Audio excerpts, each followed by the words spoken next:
Under TV news కి స్వాగతం. కరీంనగర్ జిల్లా గంగాధర మండలం ఘర్షకుర్తి గ్రామానికి చెందిన కవి ఓదెల నరేష్ ఉగాది పురస్కారం అందుకున్నాడు.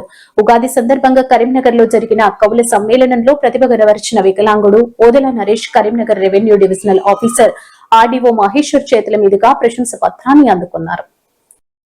తాను 2011 నుంచి ఇప్పటి వరకు రోజు కవితలు రాస్తూ తన కవితలను గుర్తించి కరీంనగర్ లో లయన్స్ ఇంటర్నేషనల్ సమైక్య సాహితీ సంయుక్త ఆధ్వర్యంలో జరిగిన కార్యక్రమంలో ప్రదర్శించగా పురస్కారం లభించిందని వికలాంగుడు ఓదెల నరేష్ తెలిపారు.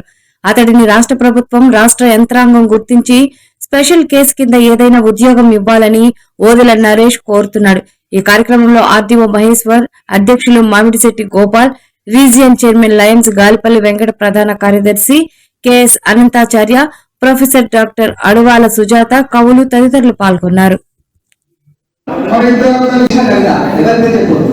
చెట్టుకు పువ్వు అందం, మరుమల్లకు తెల్లదనం, మందరానికి ఎర్రదనం, ఆకాశానికి అగ్ని అందం, జాబిలికి వెంకట అందం, తారలకు తలుపులు అందం, కరిమప్పులకు ఉద్యులు అందం, అరివీలకు రంగులు అందం, నెమలికి నాట్యం అందం, చిలుకకు పలుకులు అందం, కోతులకు గానమందం, సముద్రానికి అలవందం, నా కంటికి నువ్వు అందం, నీ కంటికి నేను అందం, మన ఇద్దరు కలిస్తే ఆడవానికి అందం, అందానికి అందం. Thank you. తదుపరి రెడీగా ఉన్నారు.